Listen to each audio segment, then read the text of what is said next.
क्या आपको पता है दुनिया की बड़ी अर्थव्यवस्थाओं में आने वाले भारत को IMF ने C ग्रेड दे दिया है। क्या हमारे GDP के आंकड़े सच में भरोसे लायक है और क्या यह सच है कि भारत को पाकिस्तान और नाइजीरिया जैसे श्रेणी में रखा गया? हाँ, यह बिल्कुल सच है। IMF की नवंबर 2025 की रिपोर्ट में भारत के GDP और आर्थिक डेटा को C ग्रेड दिया गया और C का मतलब है हमारे आंकड़ों में ऐसी कमजोरियां जिससे दुनिया को हमारी असल अर्थव्यवस्था समझने में कठिनाई होती है।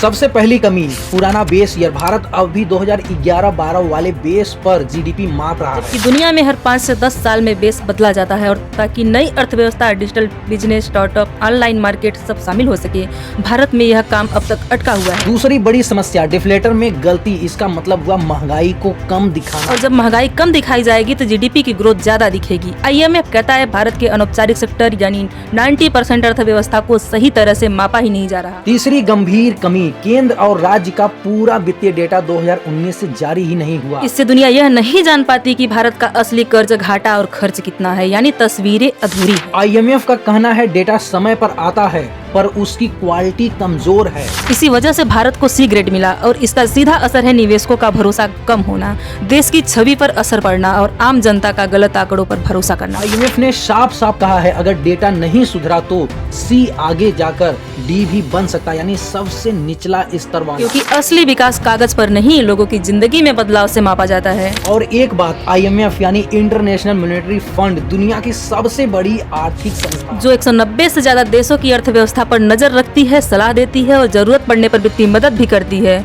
इसकी रिपोर्टों को दुनिया भर की सरकारें, निवेशक बेहद गंभीरता से लेते हैं। अगर यह वीडियो अच्छी लगी हो तो इस वीडियो को लाइक और शेयर जरूर करिए। कमेंट में अपनी राय दीजिए। बहुत बहुत धन्यवाद।